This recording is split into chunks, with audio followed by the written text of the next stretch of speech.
Good morning dear students. जो हमने वेसेपर theory study की, ठीक है। अब हम बैलेंस बॉन्ड थ्योरी स्टडी करेंगे, क्योंकि जो पहले थ्योरी वेसेपर थ्योरी है वो भी सारे मॉलिक्यूल्स को फॉलो नहीं करते हैं।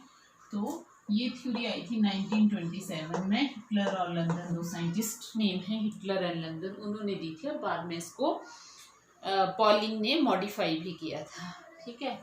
तो ये जो थ्योरी है it is based upon the atomic orbital, ठीक है। एटॉमिक ऑर्बिटल के ऊपर ये बेस्ड है, एटॉमिक ऑर्बिटल्स के ऊपर। एक्चुअल में ये थ्योरी क्या बोलती है कि मॉलिक्यूल क्यों बनता है।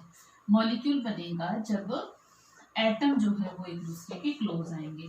Again I am taking the first element, that is the hydrogen. Hydrogen के दो एटम हैं, तो इसमें एक तो न्यूक्लियस होगा और बाहर इसका इलेक्ट्रॉन क्लाउड होगा। यहाँ पे न्यूक्लियस होगा, ठीक है, और बाहर इसका इलेक्ट्रॉन होगा। सिंपल होता है, इसमें सिर्फ एक प्रोटॉन होता है, बाहर एक इलेक्ट्रॉन, एक प्रोटॉन, और सेंटर में मैं इसको बनाती हूँ। अब जब मॉलिक्यूल बनेगा तो ये एक दूसरे के क्लोज आएंगे, ठीक है। ये इस तरह से एक दूसरे के क्लोज आएंगे। अब जब ये क्लोज आएंगे तो ये जो इलेक्ट्रॉन है ये इसको अट्रैक्ट करेगा, ठीक है। और ये वाला electron is attracted by this nucleus, मतलब एक दूसरे न्यूक्लियस इन इलेक्ट्रॉन को अट्रैक्ट करेंगे। एक तो ये फोर्स होगा, ठीक है, अट्रैक्शन का। और जब भी अट्रैक्शन होती है तो एनर्जी जो है वो रिलीज होती है।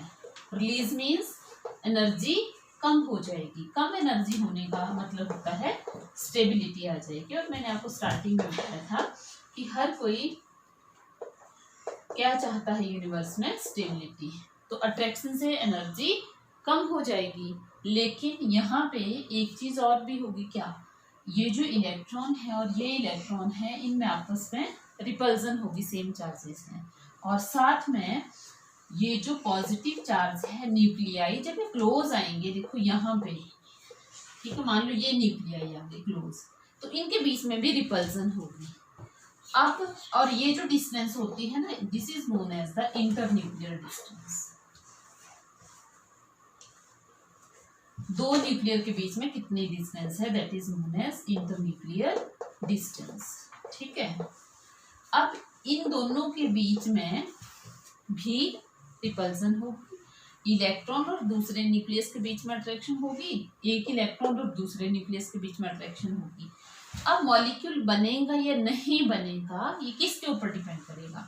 एक तो कितनी एनर्जी कम हुई अट्रैक्शन में, और जब रिपल्जन होगी, रिपल्जन में एनर्जी इंक्रीज होगी। अगर आप ना डेली लाइफ में इसका एग्जांपल लेंगे, मान लो दो ब्रदर हैं, ठीक है, आपस में लड़ाई कर रहे हैं। लड़ाई मीन्स आपस में रिपल्जन हो रही है, रिपल्जन एक दूसरे से दूर जा रही है, रिपल्जन होगी, स्टेबिलिटी जो है डिक्रीज हो जाएगी, ठीक है। बेचैन रहेंगे दोनों लड़ाई की वजह से, स्टेबिलिटी डिक्रीज होगी, ठीक है। तो एनर्जी बढ़ेगी, गुस्सा होगा दोनों के बीच में, ठीक है। तो आप इस तरह से सेम यहाँ पे भी वही है। अट्रैक्शन होगी, बहुत अच्छी आपस में अंडरस्टैंडिंग होगी, अट्रैक्शन होगी तो क्या होगा, स्टेबिलिटी इंक्रीज हो जाएगी, ठीक है। बेचैनी नहीं होगी, बड़ा पीसफुल होगा सारा एटमॉस्फेयर, ठीक है। उससे क्या होगा, स्टेबिलिटी बढ़ेगी, ठीक है। स्टेबिलिटी बढ़ेगी तो डिपेंड करेगा कि अगर अट्रैक्शन में एनर्जी ज्यादा रिलीज हुई है एज कम्पेयर टू रिपल्जन में जितनी एनर्जी प्रोड्यूस हुई, तो मॉलिक्यूल बनेगा। अगर अट्रैक्शन ज्यादा है, अट्रैक्शन डोमिनेट कर रहा है, अगर रिपल्जन डोमिनेट कर रहा है, क्योंकि दोनों टाइप की फोर्सेस हैं यहाँ पे, तो अगर रिपल्जन डोमिनेट करेगा तो दैट मीन्स क्या हो जाएगा, मॉलिक्यूल नहीं बनेगा। अदरवाइज भी अगर कोई दो इंसान हैं या ह्यूमन बीइंग का ही ले लो, थोड़ी बहुत आपस में जो है वो कई बार बहस भी हो जाती है, प्यार भी होता है लेकिन बहस भी हो जाती है, ठीक है। लेकिन डोमिनेट कौन सा फैक्टर कर रहा है, ठीक है। अगर कंपैटिबिलिटी बहुत अच्छी है दो लोगों के बीच में, दो भाइयों के बीच में, टू सिस्टर्स के बीच में, तो थोड़ी बहुत बहस भी हो जाती है, तो वो क्या हो जाती है, इग्नोर हो जाती है, ठीक है। किसी बात को लेके कुछ आपस में कॉन्ट्राडिक्शन हो जाती है तो वो इग्नोर हो जाता है। तो दैट मीन्स वहाँ पे क्या चीज़ डोमिनेट कर रही है, अट्रैक्शन। तो दैट मीन्स क्या रहेगा वहाँ पे, स्टेबिलिटी रहेगी। सेम केसेस है इन द माइक्रोस्कोपिक वर्ल्ड। ये मैंने इसलिए आपको एग्जांपल दिया ताकि आपको इसमें याद रहे, ठीक है। तो मॉलिक्यूल तब बनेगा जब अट्रैक्शन ज़्यादा होगी और रिपल्जन जो है वो कम होगी, अट्रैक्शन जहाँ डोमिनेट करेगी। नेक्स्ट है हमारे पास, यहाँ से भी आप अच्छे से इसको समझ लेंगे।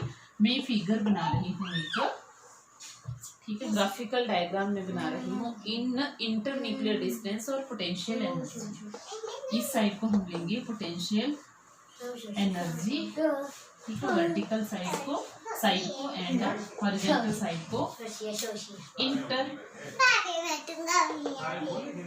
न्यूक्लियर डिस्टेंस, ठीक है, इंटरन्यूक्लियर डिस्टेंस। अब मान लो यहाँ पे जो है एनर्जी, यहाँ पे पोटेंशियल एनर्जी है 0। पोटेंशियल एनर्जी होती है energy due to the position. इस पोजीशन पे 0 है। 0 इसलिए है क्योंकि यहाँ पे एक हाइड्रोजन का एटम ये है, एक का हाइड्रोजन एटम ये है। अब क्या हुआ, ये एटम धीरे धीरे क्लोज लगे आने, ठीक है, यहाँ पे क्लोज आए थोड़े से, ठीक है, यहाँ क्लोज आते ही पोटेंशियल एनर्जी क्या होगी, क्लोज आए, अट्रैक्शन हुई, पोटेंशियल एनर्जी डिक्रीज हो गई। अब इस चीज से क्या होगा, यहाँ पे सबसे कम एनर्जी, देखो यहाँ पोटेंशियल एनर्जी ये 0 है ना, इस साइड को पोटेंशियल एनर्जी पॉजिटिव होगी, इस साइड को पोटेंशियल एनर्जी नेगेटिव होगी। नेगेटिव एनर्जी मीन्स बहुत ही कम एनर्जी होगी, स्टेबिलिटी बढ़ गई, ठीक है। अब यहाँ पे ये जो पॉइंट है इस इंटरन्यूक्लियर डिस्टेंस के ऊपर, ये आपस में क्या हो गया, यहाँ पे इस ये न्यूक्लियर डिस्टेंस है, ठीक है, इस न्यूक्लियर डिस्टेंस के ऊपर मिनिमम एनर्जी की पोजीशन आ गई, ये आ गई मिनिमम एनर्जी, ठीक है। और अगर ये इससे क्लोज जाएंगे तो क्या होगा, रिपल्जन बढ़ जाएगी और पोटेंशियल एनर्जी जो है वो पॉजिटिव हो जाएगी। दैट मीन्स इसके ऊपर तो एग्जिस्ट ही नहीं करेंगे, आपस में अट्रैक्शन होगी है। This is all about the जो एटम जो है आपस में मिलते हैं। अब हीलियम के केस में क्या होता है, this is the case of the hydrogen.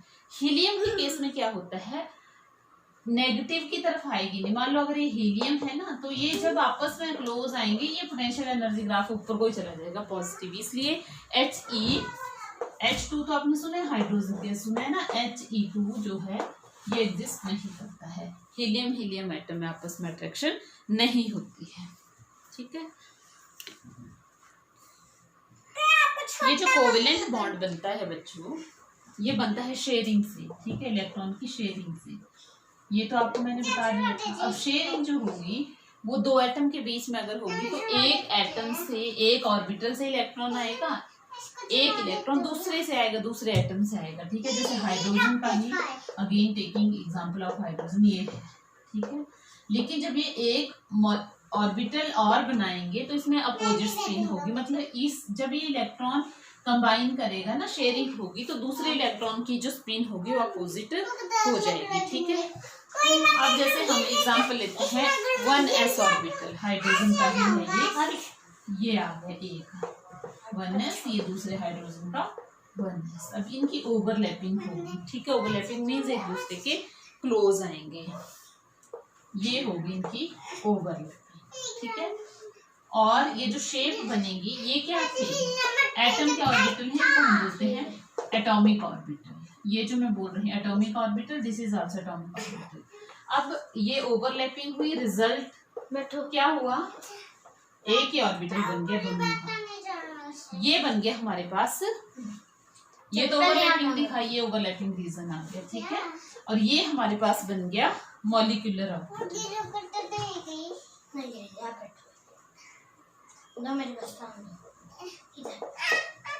This is molecular orbital, ठीक है। ये तो हाइड्रोजन एटम का केस आ गया। अब मान लो इसकी स्पिन ये है, तो इसमें इलेक्ट्रॉन की स्पिन एंटी क्लॉकवाइज होगी, ये एक मॉलिक्यूलर ऑर्बिटल में रह पाएंगे, ठीक है। नेक्स्ट है हमारे पास, अगर आप ऑर्बिटल, मैंने जब इलेक्ट्रॉनिक कॉन्फिगरेशन ली थी तो मैंने स्क्वायर फॉर्म में ली थी, तो also take in the square form. आप स्क्वायर फॉर्म में भी इसको ले सकते हैं, ठीक है।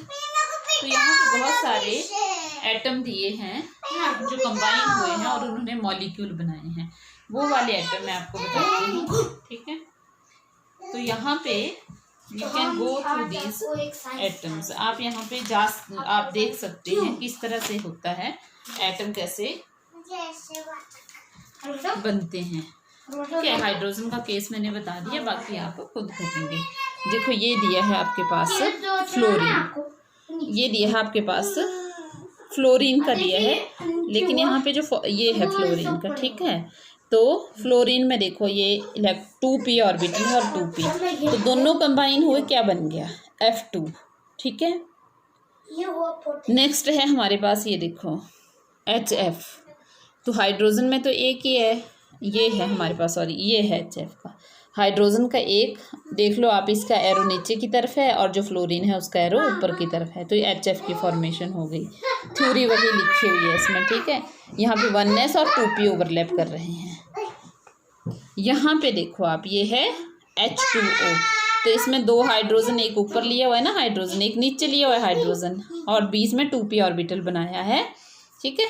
और ये है सिंगली फिल्ड, 2p ऑर्बिटल में 2 है ना सिंगली फिल्ड, तो ये दोनों एक एक के साथ कंबाइन हो गए, एक दूसरे के साथ कंबाइन हो गया, ठीक है। You can go to the theory yourself, ठीक है। उसी तरह से N3 की दी हुई है, N2 की, N2 में ट्रिपल बॉन्ड होते हैं, तो देखो 2p की ओवरलैपिंग हुई, ठीक है। 3 यहाँ पे हाफ फिल्ड ऑर्बिटल हैं, तो तीनों ने अलग अलग बॉन्ड बनाया, तो कितने बॉन्ड बन गए, 3 बॉन्ड बन गए। तो this is the formation of the molecules, ये आप खुद प्रैक्टिस कर सकते हैं। Next is the types of overlapping, कैसे ओवरलैपिंग होगी इसमें। ये जो ओवरलैपिंग हुई, this is the head to head overlapping. जो s ऑर्बिटल होता है ना, वो आपको पता है, यहाँ पे वो चीज भी यूज होगी। शेप जो है, जो s ऑर्बिटल है, ये होता है स्फेरिकल, ठीक है। एंड ये जो हम एक्सिस लेते हैं, जो ये अगर मैं इसको z एक्सिस मानती हूँ, इंटरन्यूक्लियर एक्सिस बोलते हैं इसको, इंटरन्यूक्लियर एक्सिस। इसके अलोंग अगर ओवरलैपिंग होगी तो उसको हम हेड टू हेड ओवरलैपिंग बोलते हैं। अब जो s ऑर्बिटल है ना, अगर s ऑर्बिटल ओवरलैप करेंगे तो this is the head to head overlapping, head to head. Side wise होगी नहीं क्योंकि सिमेट्रिकल होता है, ठीक है। s और p ऑर्बिटल अगर ओवरलैप करेंगे, कैसे होगी s और p की ओवरलैपिंग। देखो ये s है, ठीक है, और ये हमारा p है, ठीक है। ये मैंने लिया, कौन सा ले लिया मैंने, ये ले लिया मैंने p, मान लो ये मैंने px ले लिया, py ले लिया, z तो हमारा ऐसे ही आएगा ना, pz। तो इसमें भी ओवरलैपिंग पॉसिबल नहीं है, s और p, x या y ओवरलैपिंग पॉसिबल नहीं है, ठीक है। लेकिन यहाँ पे मैं इंटरन्यूक्लियर एक्सिस लेती हूँ, जो लोब हैं that is along the internuclear axis. मैंने z एक्सिस ली है, z है ना, और यहाँ पे कोई और हो सकते हैं, तो ये आएगा pz। Now it is possible. अब ये और ये, इसको, ये हेड है, इसके ये हेड है और ये तो सिमेट्रिकल है, तो ये ओवरलैपिंग करने के बाद ये बना sp ऑर्बिटल, ये हेड टू हेड ओवरलैपिंग हुई, ठीक है। तो दैट मीन्स s ऑर्बिटल जहाँ पे बॉन्डिंग में पार्टिसिपेट करेगा ओवरलैपिंग में, तो ये सिर्फ हेड टू हेड ओवरलैपिंग करेगा, ठीक है। दूसरी जो ये तो होगी ना one type head to head, ss और sp, ठीक है। एक होती है pp ओवरलैपिंग। pp ओवरलैपिंग जो है, अगर pz है दोनों, ये हो गया एक और एक आ गया ये दोनों pz है, ठीक है। तो जब ये ओवरलैपिंग हो जाएगी इनकी, तो ये बन जाएगा हमारे पास ऑर्बिटल, ठीक है। तो यहाँ पे देखो अलोंग इंटरन्यूक्लियर एक्सिस हो रही है, z एक्सिस ली थी ना मैंने इस साइड को, तो this is the head to head, again head to head overlapping है ये, ठीक है। लेकिन इसमें एक और पॉसिबिलिटी है, अगर px है, अगर मैं इस एक्सिस को x एक्सिस मानती हूँ, ठीक है, x एक्सिस मान ली, दिस इज px ऑर्बिटल है, वो है px ऑर्बिटल, ठीक है। ये भी px है, ये भी px है। यहाँ पे हेड टू हेड ओवरलैपिंग होना पॉसिबल ही नहीं है, ठीक है। तो क्या होगा, यहाँ पे ये आ गया आपका और ये आ गया साथ में, ठीक है। तो ये जो ओवरलैपिंग हुई इसको हम बोलते हैं साइड वाइज ओवरलैपिंग। कीड़े का अंडा वो खा जाता है, ठीक है। दिखाओ मुझे, be silent, that is the side wise overlapping, ठीक है। तो जब हेड टू हेड ओवरलैपिंग होगी तो वो स्ट्रॉन्ग होती है, अलोंग द इंटरन्यूक्लियर एक्सिस होगी। जो हेड टू हेड ओवरलैपिंग से बॉन्ड बनेगा that is known as the sigma bond, ठीक है, उसको बोलते हैं सिग्मा बॉन्ड। अब अगर पी जेड जो है वो पार्टिसिपेट कर रहा है हेड टू हेड में, तो नेचुरली जो एक्स और वाई होगा वो साइड वाइज ओवरलैपिंग करेगा, ठीक है। सिग्मा बॉन्ड, अब ये जो साइड वाइज ओवरलैपिंग होती है it result to pi bond, ठीक है। इसमें पाई बॉन्ड होता है, वीक होता है ये क्योंकि साइड वाइज ओवरलैपिंग हो रही है, तो साइड वाइज ओवरलैपिंग इतनी इफेक्टिव नहीं होती है, ठीक है। तो यहाँ पे कंपैरिजन है कुछ कि अगर एस एस बॉन्ड जो है एस एस ऑर्बिटल ओवरलैप करते हैं, ठीक है, तो सबसे स्ट्रॉन्ग बॉन्ड बनता है एस एस। उसके बाद अगर एस और पी ओवरलैप करते हैं तो उसकी स्ट्रेंथ एस एस ऑर्बिटल को ओवरलैप करने से जो बॉन्ड बनता है उससे कम होती है, और सबसे कम होती है पी पी जब ओवरलैप करता है, ठीक है।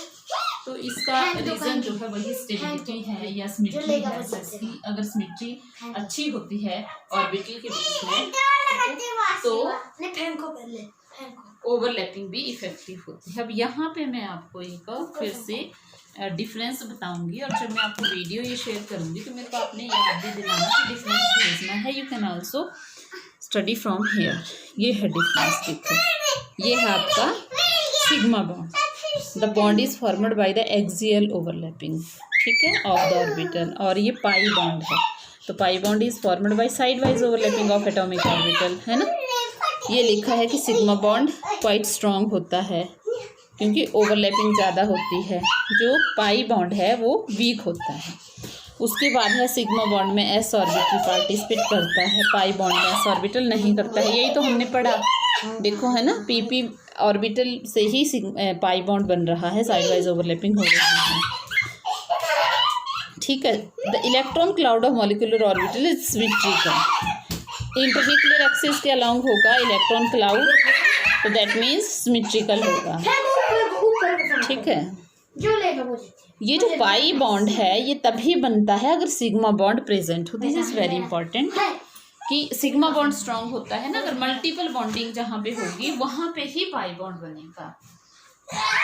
क्या मतलब है, जैसे मान लो ओ ऑक्सीजन जो होता है ना इसमें डबल बॉन्ड होता है, तो एक हमेशा सिग्मा ही होगा फर्स्ट, उसके बाद जितने भी मल्टीपल बॉन्ड होंगे, जैसे हाइड्रोजन है, हाइड्रोजन में एक ही बॉन्ड है तो ये सिग्मा ही होगा, पाई बॉन्ड, ठीक है। पाई बॉन्ड कब होगा, जब पहले मॉलिक्यूल में सिग्मा बॉन्ड करेगा, ठीक है। क्यों चिल्ला रहे तुम? तो इसमें क्या होगा, ये जो एक पहले जो बॉन्ड बन जाएगा, देखो इसमें वैसे मैं एग्जांपल ले लेती हूँ, P3 होता है इसमें ना, तो 3 इसके ऑर्बिटल होंगे, 3 दूसरे नाइट्रोजन के होंगे। मैंने अभी आपको P3 शेयर की, ठीक है। 2s भी होता है, तो s में तो 2 इलेक्ट्रॉन होते हैं, इसमें इस तरह से इलेक्ट्रॉन होंगे, ठीक है। एंटी एक की क्लॉकवाइज होगी तो दूसरा जो है एंटी होगा, तभी आपस में ओवरलैप करेंगे, अपोजिट स्पिन होनी चाहिए। ये मानो px है, ये py है, ये pz है। तो जब pz हमने इंटरन्यूक्लियर एक्सिस ली है तो ये हेड टू हेड ओवरलैपिंग होगी। जब इसकी हेड टू हेड होगी तो दैट मीन्स इन दोनों की साइड वाइज होगी, ठीक है। तो एक बन जाएगा सिग्मा और ये दो बनेंगे पाई, ठीक है। मैं आपको एक एग्जांपल देती हूँ, यहाँ एग्जांपल क्या है, इस तरह के लकी बॉल N C triple bond N, ये है हमारे पास C triple bond N, C triple bond N. यहाँ पे कई बार पूछा जाता है कि give the number of sigma bond pi bond in tetracyano ethylene, ये नाम है इसका। तो अब हम पहले सिंगल सिंगल बॉन्ड काउंट करेंगे। 1 2 3 4, मल्टीपल बॉन्ड में एक सिग्मा होगा। 4 तो हो गए, 5 6 7 8 9 आ गए सिग्मा बॉन्ड। अब मल्टीपल बॉन्ड में एक तो हमने सिग्मा काउंट कर लिया, जो बाकी बचे पाई होंगे। तो इसमें कितने बच गए? एक तो हमने काउंट कर लिया था, 1 2 3 4 5 6 7 8 9 में पाई बॉन्ड है।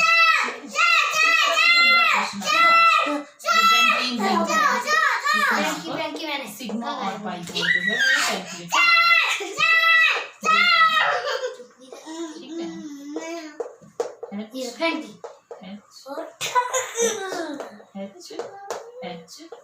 तो जितने भी सिंगल बॉन्ड हैं वो तो होंगे सिग्मा ही। अब यहाँ पे दो बॉन्ड हैं तो एक सिग्मा एक पाई, इसमें भी एक सिग्मा एक पाई, एक सिग्मा एक पाई। पाई तो 3 ही हुए, सिग्मा कितने हुए? 1 2 3 4 5 6 7 8 9 10 11 12। So you can take more example from your text. Thank you.